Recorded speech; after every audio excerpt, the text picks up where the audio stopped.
229 असहनीय आतंक। पवन कुमार को तुरंत उस अनजान गली में घुसने का पछतावा हुआ, क्योंकि जैसे ही वह अंदर घुसे उनके शरीर पर लिपटा कफन तुरंत सिकुड़ गया, डर महसूस करते हुए उनकी त्वचा से कसकर चिपक गया। वह समझ गए कि यह कफन नहीं डर रहा था, बल्कि यह उसी तरह की किसी चीज के प्रति प्रतिक्रिया दे रहा था। इस गली में भूत जरूर हैं। जब पवन कुमार ने फिर से पीछे मुड़कर देखा तो उम्मीद के मुताबिक पीछे का रास्ता गायब हो चुका था। वहां सिवाय एक घनी अंधेरे के कुछ नहीं बचा था, एक दबाव भरी खाई जो सांस रोककर आगे बढ़ने के लिए मजबूर कर रही थी। वह अंकुश जयपुर शहर का भूत संचालक है, उसे यहाँ की सभी अलौकिक घटनाओं से परिचित होना चाहिए। हम तीनों गश्त पर आए और हमें तुरंत एक भूत मिल गया, ये संयोग नहीं हो सकता।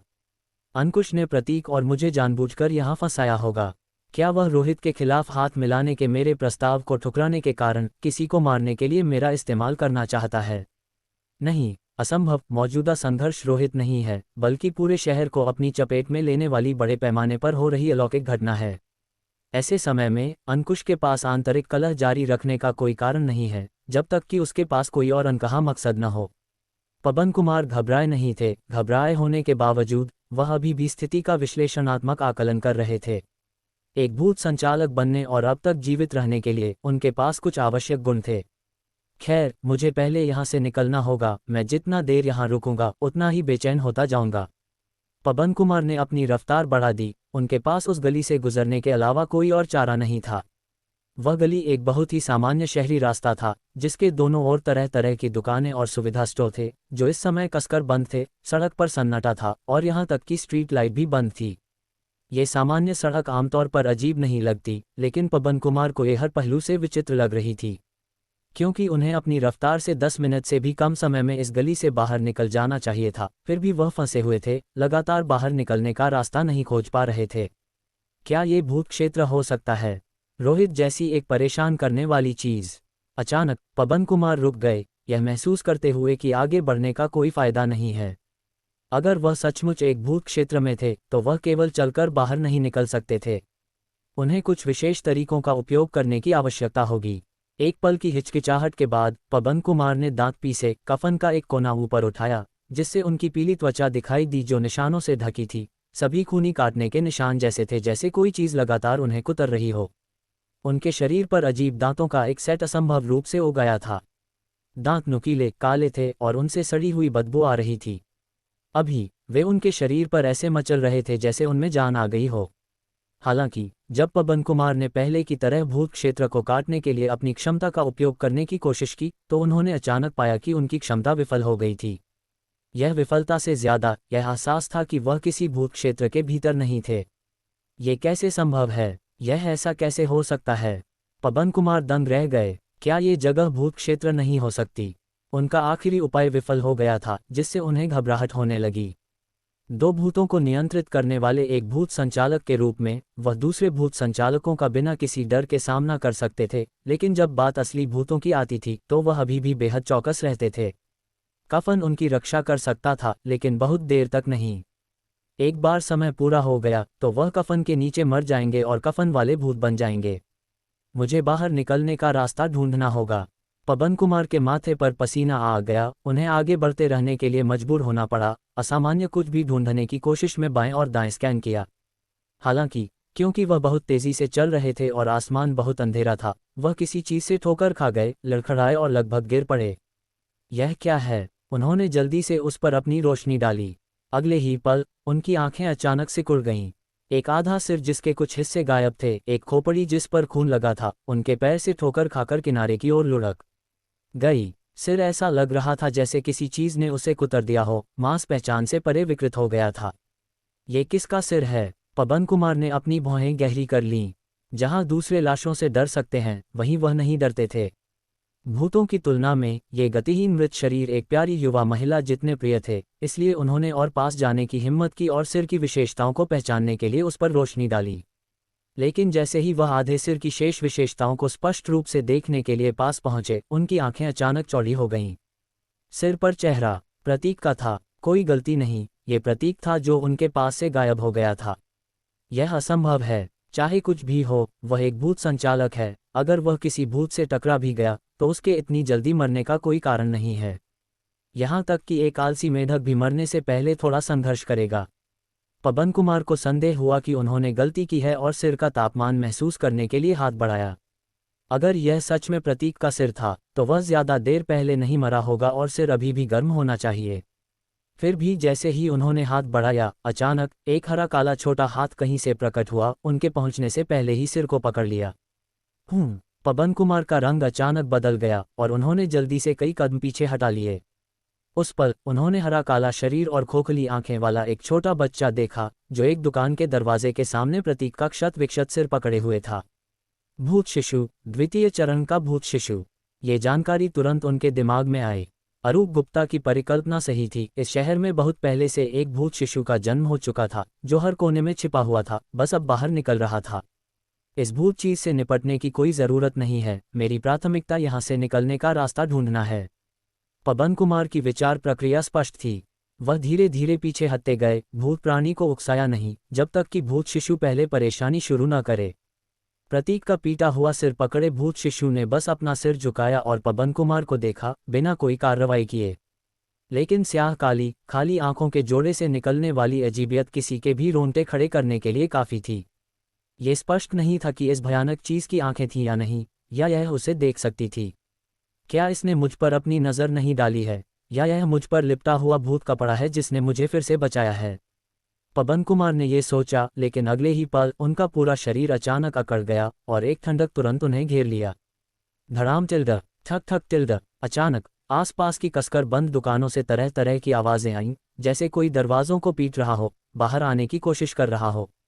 एक दुकान ऐसी थी तो 2, 3, 4 दुकानों की पूरी कतार वैसी ही थी। पवन कुमार इस वीरान और मंद रोशनी वाली गली में अकेले खड़े थे, फंसे हुए थे और भागने में असमर्थ थे। उन दुकानों को पागलों की तरह देख रहे थे जहां से आवाजें आ रही थीं, घबराहट की स्थिति में एक बिना सिर की मक्खी की तरह। अचानक एक दुकान का दरवाजा आखिरकार खुल गया। अंदर से एक गहरा सियान काला परछाई बाहर निकली, एक द्वितीय चरण का भूत शिशु। पवन कुमार के माथे पर ठंडा पसीना आ गया, यह महसूस करते हुए कि वह अनजाने में किसी भयानक खतरनाक जगह पर भटक गए होंगे। हालांकि बस इतना ही नहीं था। जैसे ही वह परछाई धीरे धीरे बाहर निकली, दूसरी दुकानों के दरवाजे भी एक एक करके खुल गए। एक के बाद एक हर दुकान से परछाइयां निकलती रहीं, सभी ऊंचाई, लिंग और दिखावट में भिन्न थीं। उनमें केवल एक ही चीज समान थी, वह थी उनकी सियान काली त्वचा, स्याह काली खाली आंखें और उनकी धीमी घिसती चाल जो कई दिनों से मरे हुए शवों जैसी लग रही थी। वे सभी पूरी तरह से विकसित भूत शिशु थे। अब सभी भूत सड़क पर इकट्ठा हो गए थे। जो कभी वीरान सड़क थी वह कुछ भीड़भाड़ वाली हो गई, जबकि आसपास की ठंडक और धुंधलापन तेजी से गहरा होता गया। क्या मजाक है, इतने सारे कैसे हो सकते हैं? पवन कुमार को लगा कि उनका पूरा शरीर कांप रहा है। घबराहट, डर और भय, सभी तरह की भावनाएं उमड़ पड़ीं। उस पल उन्हें निराशा भी महसूस हुई। उनका सामान्य अहंकार और आत्मविश्वास तुरंत बिना किसी निशान के खो गया। भागो, इस अकेले विचार ने पवन कुमार के दिमाग पर हावी कर लिया। चाहे वह इस जगह से भाग पाए या नहीं, पहली प्राथमिकता इन भयानक भूत शिशुओं से दूर होना था। हालांकि वह चाहे जितनी भी तेजी से भागे, आसपास उभरे भूत शिशु धीरे धीरे उनके करीब आते गए, जैसे कि दूरी कभी बढ़ ही नहीं रही थी। वह केवल यह महसूस कर सकते थे कि उनके शरीर पर लिपटा भूत कपड़ा धीरे धीरे कम सुरक्षात्मक होता जा रहा था। एक तीव्र ठंड हर दिशा से उनके शरीर में घुस गई।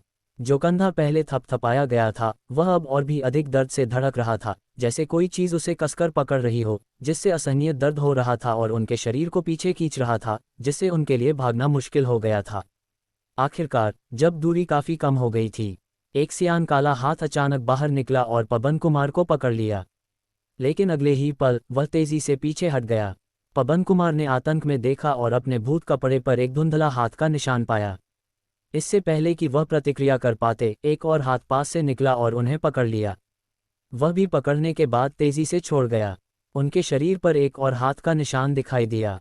वह समझ गए कि उनके द्वारा पहना गया भूत कपड़ा अभी भी काम कर रहा था, भूत शिशुओं के हमलों को दूर रख रहा था।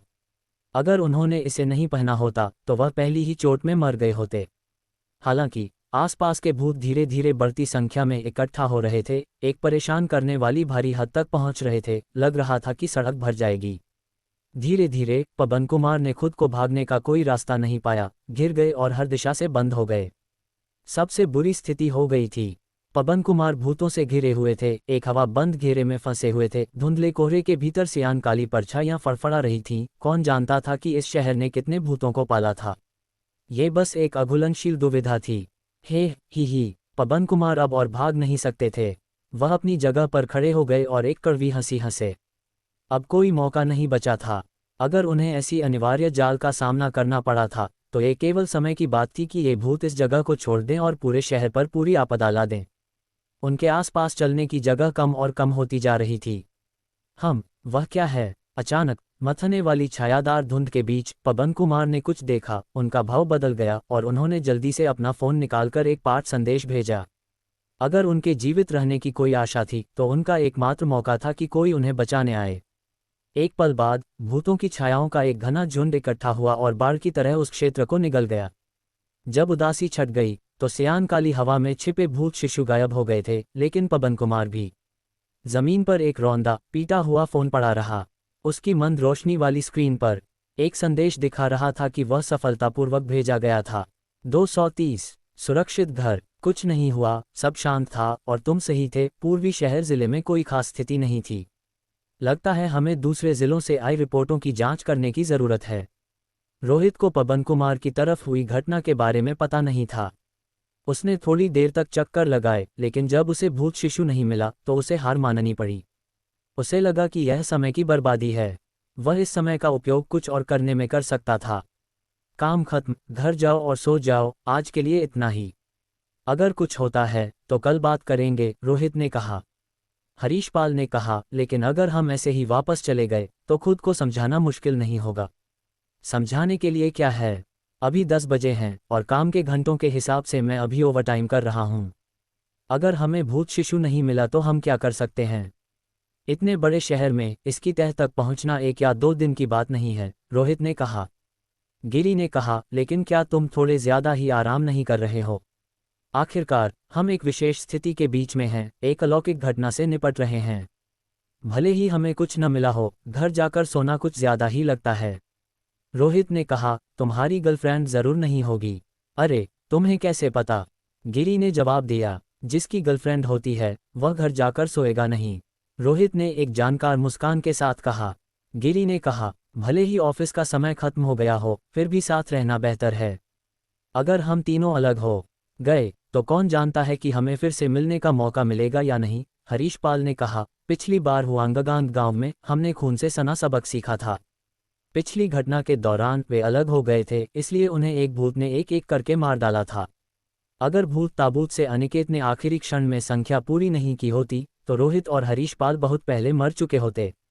ये घटना पिछली वाली से अलग है, अकेले रहना इतना डरावना नहीं है। रोहित ने कहा, कल से किसी भी मुद्दे के लिए कार्रवाई शुरू करेंगे। आज के लिए इतना ही काफ़ी है। एक दिन में सब कुछ हल करना असंभव है। पर्याप्त जानकारी और खुफिया जानकारी के बिना भले ही हम यहाँ पहरा दें, हम बस ऑनलाइन निष्क्रिय खिलाड़ियों की तरह हैं, अप्रभावी। बस यही है, फिर कल जिमखाना में मिलते हैं। उसके तर्क को सुनकर गिरी और हरीश पाल ने कोई आपत्ति नहीं जताई, क्योंकि यह समझदारी भरा था।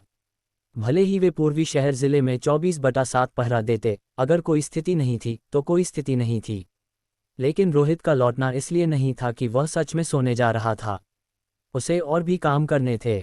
अलौकिक घटना को हल करना प्राथमिकता थी, लेकिन उसके व्यक्तिगत मामले भी महत्वपूर्ण थे। गोल्ड से सुरक्षित घर बनाना।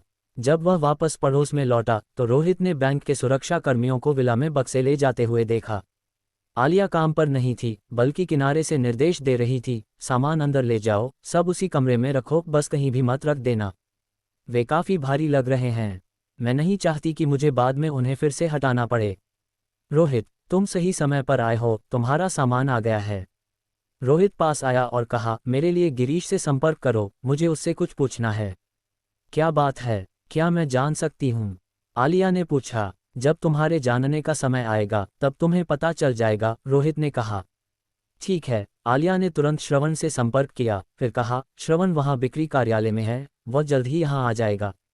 वैसे तुमने ये सब क्या खरीदा है? ये काफ़ी कीमती लग रहे हैं। रोहित ने कहा, कुछ खास नहीं, बस सोने का एक बैच। ये जयपुर शहर के प्रमुख बैंकों का आखिरी स्टॉक है। आलिया की आंखें अचानक चौड़ी हो गईं। जल्द ही सारा सामान ले जाया गया और मजदूर चले गए तो श्रवण जल्दी से भागता हुआ आया। भाई रोहित, मिस आलिया ने बताया कि तुम मुझसे मिलना चाह रहे थे, क्या तुम्हें कुछ चाहिए? श्रवण ने पूछा। रोहित ने कहा, बैठ जाओ श्रवण। दरअसल मुझे तुमसे एक मामला पूछना है। अगर कुछ है तो बस कहो। औपचारिकता की कोई ज़रूरत नहीं है, श्रवण ने मुस्कान के साथ कहा। रोहित ने पूछा, वैसे जब मैं आ रहा था तो मैंने पड़ोस में काफ़ी परिवहन ट्रक आते जाते देखे। क्या श्रवण ने कुछ खरीदा? श्रवण ने जवाब दिया, कुछ खास नहीं, बस कुछ सामान्य घरेलू आपूर्ति। जयपुर शहर के सुपरमार्केट में घबराहट में खरीदारी के कारण खाद्य सामग्री खत्म हो गई है, लेकिन सौभाग्य से मैंने अपने नाम के तहत कई बड़े सुपरमार्केट से संपर्क करके उन्हें जल्दी बंद करवा दिया और कुछ स्टॉक यहाँ मंगवा लिया। तुम जानते हो भाई रोहित, एहतियात बरतना बेहतर है। स्टॉक करना कभी गलत नहीं होता और ऐसा नहीं है कि इसकी कीमत बहुत ज़्यादा थी। ये समझ में आता है, लेकिन घरेलू आपूर्ति के अलावा जीवन की सुरक्षा सबसे महत्वपूर्ण है। क्या श्रवण मेरी मदद करके मेरे लिए एक सुरक्षित घर बनाना चाहेगा? रोहित ने कहा, मैं ये खुद नहीं कर सकता, केवल श्रवण जैसा निर्माण मालिक ही कार्यबल और संसाधन रखता है। एक सुरक्षित घर? पड़ोस में कई तहखाने हैं जिन्हें मैं पहले ही बनवा रहा हूँ, बस निर्माण कार्य से थोड़ा आगे, श्रवण ने समझाया। लेकिन वे केवल आपदाओं से बचाते हैं, भूतों से नहीं। मैं एक ऐसा सुरक्षित घर ढूंढ रहा हूँ जो अलौकिक घटनाओं से बचा सके, रोहित ने स्पष्ट किया। श्रवण एक पल के लिए रुका। भाई रोहित, तुम ठीक क्या योजना बना रहे हो? भूत सोने को प्रभावित नहीं कर सकते और मैं अपने पास रखे सोने का उपयोग अलौकिक घटनाओं से आश्रय लेने के लिए एक छोटा कमरा बनाने की योजना बना रहा हूँ। कमरा यथासंभव वायु अवरुद्ध होना चाहिए और बहुत मजबूत भी होना चाहिए। रोहित ने पास के कमरे से एक बक्सा खींचा, उसे खोला और वह सोने की छड़ों से भरा हुआ था। ज्यादा नहीं है, बस 2 टन से ज्यादा। मुझे कुछ अतिरिक्त रखना होगा, लेकिन क्या श्रवण के पास कोई अच्छी योजना है? 2 टन से ज्यादा सोना? यहाँ तक कि श्रवण, जो एक धनी व्यक्ति था, भी रोहित के इस बड़े कदम से हैरान था। सोने के बाजार में उछाल और पूंजी के प्रवाह के साथ भौतिक सोने की कीमत रोज बदलती है। 2 टन से ज्यादा सोने के साथ रोहित निस्संदेह जयपुर शहर का सबसे अमीर व्यक्ति था। जल्दी से अपने आश्चर्य से उबरते हुए श्रवण ने एक पल के लिए सोचा और फिर कहा, 2 टन सोना ईमानदारी से निर्माण सामग्री के लिए बहुत कम है, लेकिन यह एक छोटा कमरा बनाने के लिए काम कर सकता है। मैं सोने को पिघलाकर ब्लॉकों में बदल सकता हूँ, उन्हें स्टील प्लेटों में बदल सकता हूँ और फिर उन्हें वेल्ड कर सकता हूँ।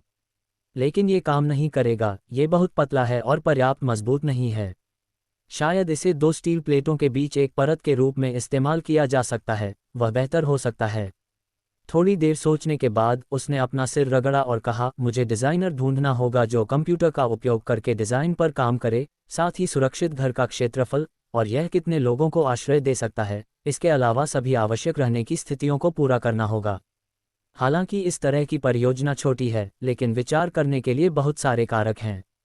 मेरे पास एक सुझाव है, लेकिन मुझे नहीं पता कि भाई रोहित सहमत होंगे या नहीं। रोहित ने पूछा, तुम्हारा सुझाव क्या है?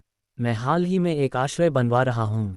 निर्माण योजना और डिज़ाइन चित्र पहले ही पूरे हो चुके हैं और निर्माण शुरू हो चुका है। चूंकि यह केवल एक संशोधन है, प्रगति बहुत तेज़ है। शायद 1 महीने के भीतर ये पूरा हो सकता है। एक अलग सुरक्षित घर बनाने के बजाय जो आवश्यक रहने की स्थितियों को पूरा नहीं करता है, क्यों न मेरे द्वारा बनाए जा रहे आश्रय के भीतर एक कमरे को अलग कर दिया जाए ताकि वह सुरक्षित घर के रूप में काम करे।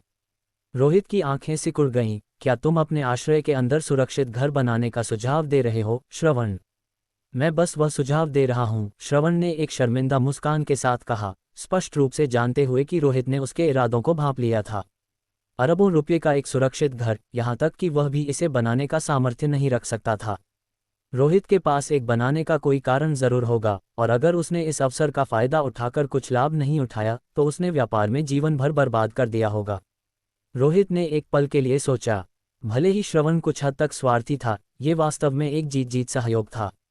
वह शायद ही अपने हाथों से एक सुरक्षित घर बना सकता था और उसके पास कार्यबल की कमी थी। कोई भी कंपनी इन शर्तों के तहत ऐसी परियोजना नहीं लेगी, और अगर किसी ने ली भी तो रोहित को अपना सारा सोना किसी और को सौंपने में आराम महसूस नहीं होगा। इसके अलावा एक सुरक्षित घर सिर्फ एक कमरा नहीं है, बल्कि इसके लिए विभिन्न सहायक सुविधाओं की भी आवश्यकता होती है, जैसे कि वेंटिलेशन, जीवित पानी आपूर्ति, भंडारण और इसी तरह विभिन्न पहलुओं पर। श्रवण इन सभी अन्य समस्याओं को पूरी तरह से हल कर सकता था और भरोसेमंद भी था। ठीक है, इसे तुम्हारे आश्रय के भीतर बनाते हैं, श्रवण। एक सुरक्षित घर बहुत बड़ा नहीं हो सकता, और यह जितने लोगों को शरण दे सकता है वह सीमित है। मुझे आश्चर्य है कि तुम इन लोगों को कैसे आवंटित करने की योजना बना रहे हो, श्रवण। रोहित ने कहा, लोगों का आवंटन भी हिस्सों का वितरण माना जा सकता है। एक बार जब आश्रय बन जाता है तो रोहित के पास कितने हिस्से होंगे और श्रवण के पास कितने। अब श्रवण परेशान महसूस कर रहा था। जाहिर है वह 50-50 का विभाजन पसंद करेगा, लेकिन रोहित अरबों रुपये का सोना निवेश कर रहा था। इसे 50-50 में बांटना ऐसा था जैसे वह रोहित को मूर्ख बना रहा हो। व्यवसाय महत्वपूर्ण है, संबंध भी। 70-30 कैसा रहेगा? अगर सामग्री पर्याप्त नहीं है तो मैं कुछ सोना जोड़ सकता हूँ। झिझकने के बाद श्रवण ने अपनी कीमत की पेशकश की। रोहित ने एक पल के लिए सोचा और जवाब दिया, ठीक है। श्रवण ने राहत की सांस ली और मुस्कुराया, धन्यवाद भाई रोहित। दोनों पक्षों द्वारा पेश की गई कीमतों को देखते हुए उसने निश्चित रूप से बढ़त हासिल की थी। आखिरकार इतना सारा सोना जुटाने के लिए भले ही वह अपनी सारी संपत्ति बेच दे, वह आवश्यक राशि नहीं जुटा पाएगा। श्रवण, कृपया जल्द से जल्द निर्माण शुरू कर दो। जहां तक सोने की बात है, कल किसी को इसे हटाने के लिए बुलवा लेना। साथ ही सुरक्षित घर को बड़ा करते समय सोने की चादरें बहुत पतली न बनाना सुनिश्चित करें।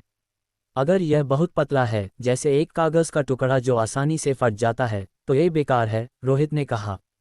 आश्वस्त रहो भाई रोहित, मैं उचित मोटाई सुनिश्चित करूंगा और गुणवत्ता को गिरने नहीं दूंगा, श्रवण ने कहा। ये निम्न गुणवत्ता का नहीं होगा तो ये तय हो गया। इसके अतिरिक्त श्रवण, ये सबसे अच्छा होगा कि हर दिन समुदाय के हर व्यक्ति की जांच के लिए एक डॉक्टर ढूंढा जाए, खासकर उनके पेट की। अगर कोई गर्भवती निकलता है तो मुझे तुरंत बताना, रोहित ने कहा। हालांकि श्रवण पूरी तरह से नहीं समझा, उसे पता था कि इसके पीछे कोई कारण जरूर होगा और उसने सहमति में सिर हिलाया। अन्य मामलों पर चर्चा करने के बाद दोनों अलग हो गए। घर और एक नया मिशन। एक सोने का घर बनाना कितना फिजूल खर्ची। इतना युवा आदमी जिसके पास गहरी जेब है, पलक झपकाए बिना अरबों खर्च कर रहा है। रोहित की तुलना में वह केशव बच्चा सीधा मूर्ख है। दिन भर गेम खेलने, लाइव स्ट्रीमिंग करने और हस्तमैथुन करने के अलावा वह बिल्कुल बेकार है, और अब उसने पढ़ना भी बंद कर दिया है। मुझे डर है कि उसके पास अब कॉलेज जाने का कोई मौका नहीं है। वापस जाते समय श्रवण अभी भी रोहित के फैसले से हैरान था और उसे अपने बेटे और रोहित के बीच के अंतर पर शर्म महसूस हो रही थी। नहीं, मैं जितना ज्यादा इसके बारे में सोचता हूँ उतना ही गुस्सा आता है। मुझे वापस जाकर उस बच्चे को मारना पड़ेगा ताकि मेरा गुस्सा शांत हो। श्रवण ने खुद से सहमति जताई, फिर उसका मन प्रसन्न हो गया। इस बीच विला में, रोहित, मैं बहुत ऊब गई हूँ। अगर ऐसा ही चलता रहा तो मुझे लगता है कि मैं पागल हो जाऊंगी। क्या हम समय बिताने के लिए कुछ नहीं करने वाले हैं? भूमिका निभाना कैसा रहेगा? सबके जाने के बाद आलिया पास आए और बैठ गई, मुंह फुलाकर रोहित की बांह को गले लगाया, प्रस्ताव देते हुए। जैसे क्या? रोहित ने पूछा। क्यों न मैं एक नर्स की तरह कपड़े पहनूं और तुम्हें इंजेक्शन दूं, या मैं शिक्षक बनूं और तुम छात्र, या मैं एक गृहिणी हो सकती हूं और तुम एक डिलीवरी मैन, कैसा रहेगा? आलिया ने सुझाव दिया। रोहित ने थोड़ी देर सोचा और कहा, क्या तुम चुपके से केशव के कंप्यूटर पर गई थीं? और क्या तुमने उस फोल्डर को खोला जिसका नाम अकिना पर्वत पर लड़ाई था? तुम्हें कैसे पता? आलिया की आंखें चौड़ी हो गईं। क्या मेरा जानना अजीब है? रोहित ने जवाब दिया। तो क्या हम अभी भी खेलने वाले हैं? आलिया ने उसके कान में इशारा करते हुए पूछा। हम इस समय का उपयोग ये गिनने के लिए कर सकते हैं कि हमारे पास ठीक कितने ग्राम सोना है, ताकि कल श्रवण को सौंपते समय हम गलती न करें। हिसाब साफ रखना याद रखना। हालांकि व्यक्तिगत भावनाएं महत्वपूर्ण हैं, कुछ खाते अभी भी स्पष्ट होने चाहिए। और काम की निगरानी करना याद रखना। इस तरह उसे आश्वासन मिलेगा और मुझे भी, रोहित ने निर्देश दिया। अभी। आलिया का चेहरा तुरंत उतर गया।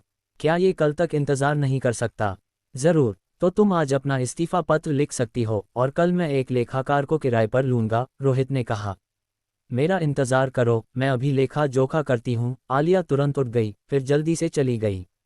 उसी क्षण रोहित के उपग्रह स्थित फोन ने अचानक पूनम की आवाज प्रसारित की। रोहित, एक स्थिति है। पवन कुमार और प्रतीक गायब हो गए हैं। दो वयस्क पुरुष इतनी देर रात को शायद बस तलवारबाजी करने गए होंगे, हंगामा करने की जरूरत नहीं है। मुझे अभी सोना है, रोहित ने बुदबुदाया। अंकुश का संदेश कहता है कि उन्हें अलौकिक घटनाएं मिलीं। तुम्हें कल जल्दी जिम जाना चाहिए। अरूप गुप्ता ने एक बैठक बुलाई है, पूनम ने कहा। एक और बैठक? इस बार हमारे पास महत्वपूर्ण सुराग हैं, इसलिए कृपया वहां रहना। मुझे समझ आ गया, रोहित ने सोचा। निश्चित रूप से उसका पिछला अनुमान सही था। उसका अपना पूर्वी शहर जिला अछूता था, जबकि दूसरे जिलों के लोगों को बुरी किस्मत का सामना करना पड़ा। वह प्रतीक शायद एक तोप का चारा निभाता है और सबसे अधिक संभावना है कि वह गायब हो गया है। जहां तक पवन कुमार की बात है, वह आदमी बहुत शेखीबाज है, उसके लिए मरना इतना आसान नहीं होगा। लेकिन ये तथ्य कि दोनों आदमी एक साथ गायब हो गए, निश्चित रूप से कुछ गड़बड़ इशारा करता था। 231 संख्या 7 स्टेडियम के अंदर बैठक जल्दी बुलाई गई, जिसकी मेजबानी फिर से अरूप गुप्ता कर रहे थे। पवन कुमार और वह प्रतीक मर तो नहीं गए होंगे, है ना? वे दोनों तो आए भी नहीं। हरीश पाल ने अपने पूर्व किंग एंटरटेनमेंट क्लब के सहयोगी पवन कुमार की अनुपस्थिति पर आश्चर्य व्यक्त किया। कौन जानता है, शायद वे मर गए हों, शायद वे छिप गए हों और इस गड़बड़ी में शामिल नहीं होना चाहते हों, या शायद वह भाग गया हो। आखिरकार अपनी क्षमताओं के साथ उसके लिए जयपुर शहर छोड़ना असंभव नहीं है, अंकुश ने मुस्कुराते हुए कहा। जब पूछा गया कि क्या हुआ, तो अंकुश ने बस दावा किया कि वह थोड़ी परेशानी में पड़ने के बाद उनसे अलग हो गया था और उनका भाग्य नहीं जानता था। उसने ऐसे अभिनय किया जैसे यह उसकी चिंता का विषय न हो। रोहित ने कुछ नहीं कहा, बल्कि बंद ब्रेड का एक प्रकार खाने का फैसला किया। जब गिरी ने नोट किया कि जयपुर शहर में सभी नाश्ते की दुकानें बंद थीं, तो रोहित ने उसे घर पर बने पोर्क भरे बन में से एक पेशकश की। रोहित को इतना शांत देखकर अंकुश का चेहरा काला पड़ गया। भूत नियंत्रक रोहित, क्या तुम पवन कुमार के गायब होने से खुश हो? समझ में आता है, आखिरकार तुम्हारा एक दुश्मन कम हो गया, कुछ बन के साथ जश्न मनाने लायक है। Bank tilde. बिना किसी झिझक के रोहित ने एक बन सीधे अंकुश पर फेंक दिया, जो उसके सिर पर लगा। क्या तुम लड़ाई मोल लेने की कोशिश कर रहे हो? रोहित ने चुनौती दी। मैंने एक शब्द भी नहीं कहा है, फिर भी तुम मुझे इसमें घसीटने के लिए इंतजार नहीं कर सकते। चूंकि तुम हमारे पिछले समझौते का सम्मान नहीं करना चाहते, मुझे खेलने में कोई एतराज नहीं है। पवन कुमार का गायब होना मेरे लिए कोई मायने नहीं रखता, लेकिन अगर तुम गायब हो गए, तो मुझे लगता है कि एक उचित जश्न वास्तव में जरूरी होगा। अंकुश जल्दी से पीछे हट गया, एक मुस्कान जबरदस्ती करते हुए। भूत नियंत्रक रोहित, मजाक कर रहे हैं? मैं बस बिना सोचे समझे बोल रहा था, मान लेते हैं कि मैंने ऐसा कभी नहीं कहा। अब कुछ ठीक लगा, रोहित ने कहा।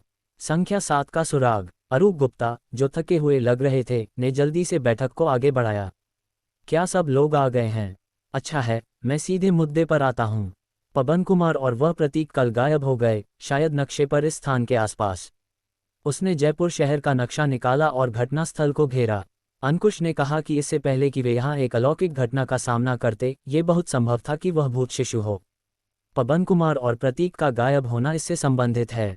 अंकुश ने तब जोड़ा, हालांकि पवन कुमार के पूरी तरह से गायब होने से पहले उसने मुझे एक पाठ संदेश भेजा। सामग्री अधूरी थी, शायद इसलिए कि उसे सब कुछ इनपुट करने का मौका नहीं मिला था, इसलिए केवल एक अक्षर था। प्रोजेक्टर पर प्रदर्शित संदेश, बस इतना था। 7 सब लोग उलझन में थे। प्रोफेसर अरूप गुप्ता, ये संदेश बहुत कम जानकारी प्रकट करता है। क्या यहाँ किसी के पास कोई अच्छा विचार है? उसने पूछा। गिरी ने तुरंत सुझाव दिया, शायद उसे 7 भूत मिले, हमें चेतावनी दी कि वहाँ खतरा है। हरीश पाल ने पेशकश की, ये भी हो सकता है कि उसने जल्दी में गलत चीज़ लिखी और एक गलती भेज दी। अंकुश ने तब एक डरावनी व्याख्या पेश की, शायद यह उसके द्वारा भी नहीं भेजा गया था, बल्कि उस चीज़ द्वारा भेजा गया था, जो इशारा कर रहा था कि हम में से शेष 7 सभी मरने वाले हैं। हम मूल रूप से 9 थे, और अब पवन कुमार और प्रतीक के लापता होने के साथ, यह मानते हुए कि वे मर चुके हैं, शेष 7 हम में से 7 के ठीक अनुरूप होंगे। सुझाव ने अन्य भूत नियंत्रकों को चौंका दिया। जब अरूप गुप्ता ने उसकी राय पूछी, तो रोहित ने कहा, केवल एक संख्या से निष्कर्ष निकालने के लिए कुछ भी नहीं है, ये थोड़ा हास्यास्पद है। यह अंक जो पवन कुमार ने गायब होने से पहले भेजा था, उसका कोई महत्व नहीं है, ये बस हमारा समय बर्बाद कर रहा है। मुझे लगता है कि हम इसे अस्थायी रूप से नज़रअंदाज कर सकते हैं, लेकिन नज़रअंदाज करने का मतलब यह नहीं है कि हम इसे भूल सकते हैं। हम अभी के लिए संख्या का एक नोट बना सकते हैं और देख सकते हैं कि क्या हम इसे बाद में किसी अन्य उपयोगी जानकारी के साथ जोड़ सकते हैं। अरूप गुप्ता ने निराशा में जवाब दिया, 2 भूत नियंत्रकों के गायब होने को नज़रअंदाज नहीं किया जा सकता। हम पहले ही दिन 2 लोग कम हैं, ये हमारे आगे के संचालन के लिए बेहद हानिकारक है। हरीश पाल ने सुझाव दिया कि वे साथ में काम करें। प्रोफेसर अरूप गुप्ता, क्या आप तीसरे चरण के भूत शिशु को पकड़ने की कोशिश नहीं कर रहे हैं? घटनास्थल एक अवसर हो सकता है। इस बार मुझे लगता है कि हमें अलग नहीं होना चाहिए। हम साथ में काम कर सकते हैं और उस भूत शिशु को पकड़ने की कोशिश कर सकते हैं। रोहित ने सिर हिलाया। पवन कुमार ने एक कफन पहना हुआ था जो दुर्भावनापूर्ण भूतों के हमलों का सामना कर सकता था। अगर वह भी हार मान गया तो मुझे लगता है कि बाकी सबका जाना बस अपनी मौत की ओर मार्च करना होगा। इस चीज को केवल संख्या से पराजित नहीं किया जा सकता, इसके लिए एक रणनीति की आवश्यकता है। क्या प्रोफेसर अरूप गुप्ता एक तरीका खोजने के प्रयास में तीसरे चरण के भूत शिशु पर शोध नहीं कर रहे हैं? अंकुश ने जवाबी हमला किया, तो क्या तुम कह रहे हो कि हम पहले ही दिन एक बाधा का सामना कर रहे हैं? अगर हम खतरनाक जगहों पर जाने से बहुत डरते हैं और कहीं और कोई गतिविधि नहीं है तो इसे खींचने से गंभीर समस्याएं होने की संभावना है। क्या खुद को मौत के मुंह में भेजने से कुछ हल होगा? रोहित ने व्यंग्य किया। भूलना मत, पवन कुमार के अंदर 2 भूत थे और प्रतीक के साथ वे 3 हो जाते हैं। अगर वे वास्तव में मर चुके हैं तो उनके अंदर के भूत निस्संदेह भाग गए हैं। भले ही वे पुनर्जीवित न हुए हों, वे लगभग वहां होंगे। कल्पना करो कि तब ये कितना भयानक होगा, यह शायद अकल्पनीय है।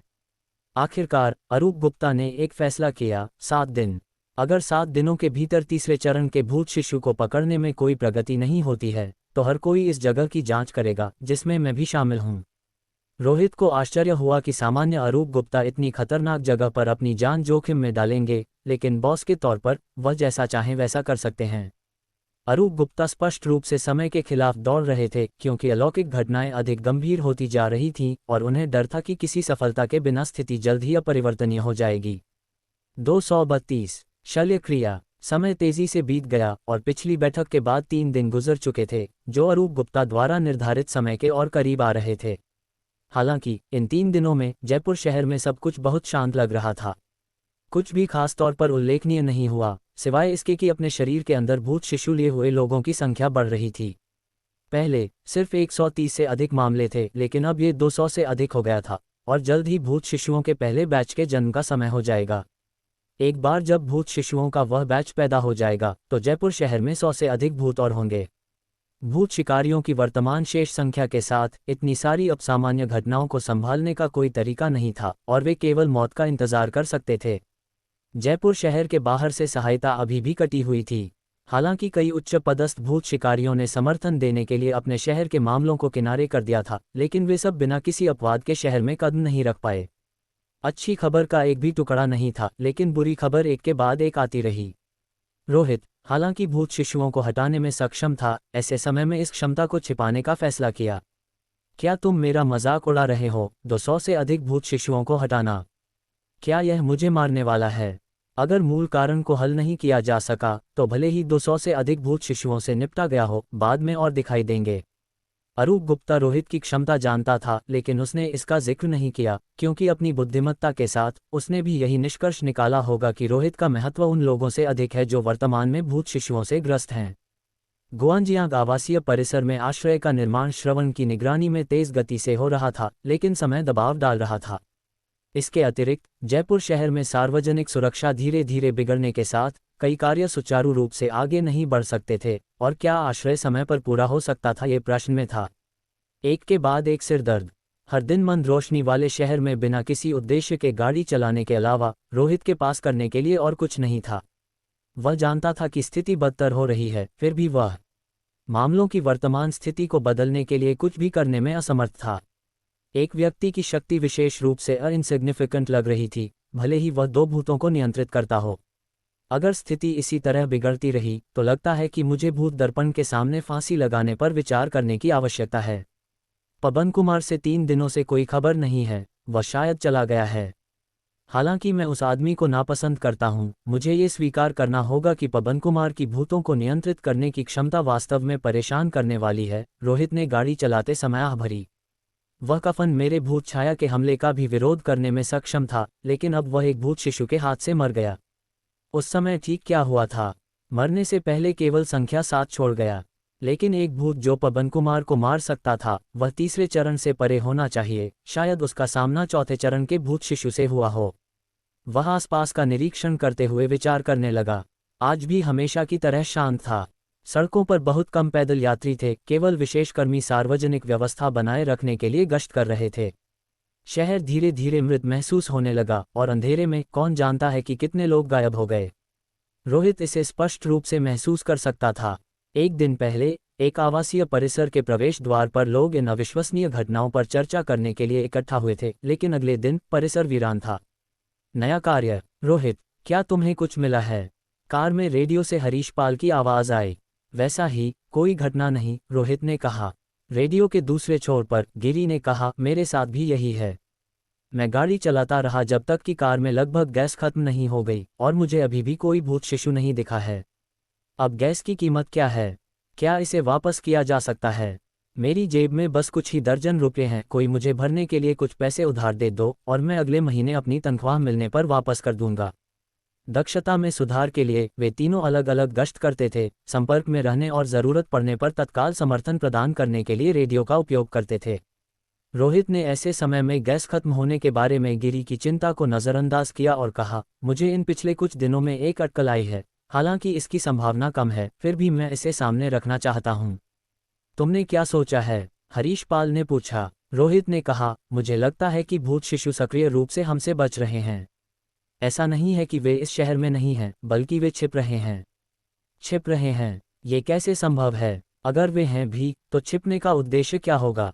हरीश पाल ने पूछा। निश्चित नहीं हूँ। शायद वे एक अनुकूल क्षण का इंतजार कर रहे हैं या समय नहीं आया है, लेकिन मुझे यकीन है कि अगर हमें कोई सफलता नहीं मिली, जब असामान्य घटनाएं वास्तव में फूटेंगी, तो हमारे पास परिणाम को पलटने का कोई मौका नहीं होगा, रोहित ने कहा।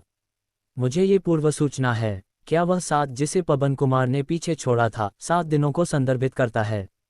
लोककथाओं का कहना है कि मौत के 7 दिन बाद आत्मा लौटती है और उस रात भूत सबसे भयंकर होते हैं।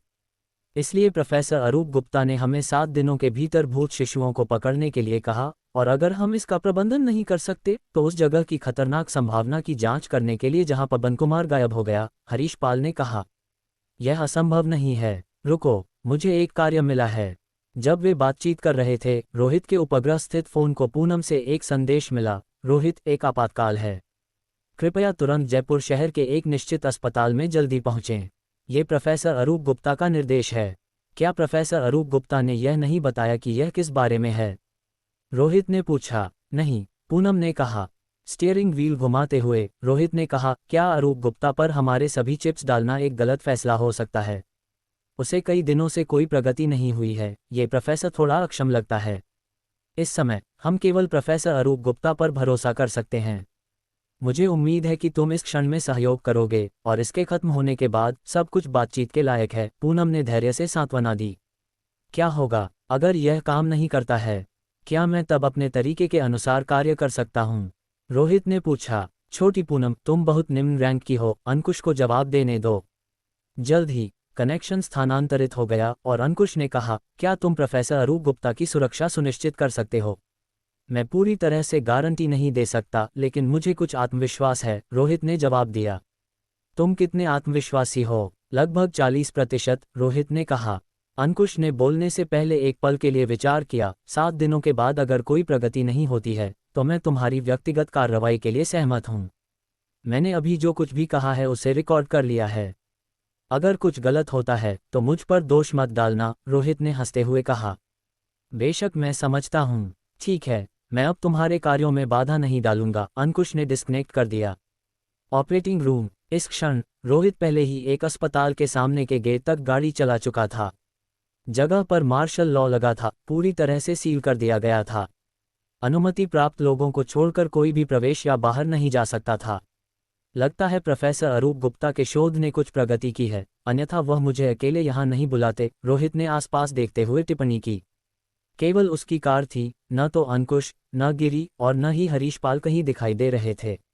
मैं रोहित हूँ। क्या मैं पूछ सकता हूँ कि प्रोफेसर अरूप गुप्ता कहाँ हैं? नमस्ते रोहित, कृपया इस तरफ आइए। एक कर्मचारी तुरंत उनका अभिवादन करने के लिए आगे आया। कर्मचारी द्वारा मार्गदर्शित होकर रोहित एक ऑपरेटिंग रूम के सामने पहुंचे।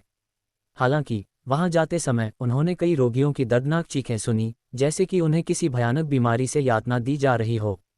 प्रोफेसर, रोहित आ गया है, कर्मचारी ने घोषणा की। ऑपरेटिंग रूम का दरवाज़ा खुला, जिससे प्रोफेसर अरूप गुप्ता दिखाई दिए, जो एक ऑपरेटिंग टेबल के सामने बैठे थे, कुछ रिकॉर्ड कर रहे थे, जबकि उनकी बाह में एक आईवी टपक रहा था। उनकी सफ़ेद लैब कोट पर बहुत सारा गहरा लाल खून लगा हुआ था और पूरा ऑपरेटिंग रूम खून की एक तेज़ गंध से भरा हुआ था।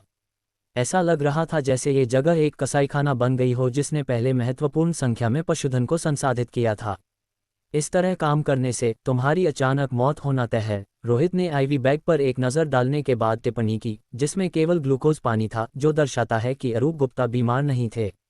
तुम यहाँ हो। अरूप गुप्ता ने अपनी कलम को एक तरफ रखा और उन्हें ऊपर देखा। शोध के कुछ हिस्सों में एक गतिरोध आया है और मुझे तुम्हारी मदद की ज़रूरत है। पर्याप्त सहायकों के बिना मैं पूरी तरह से काम नहीं कर सकता।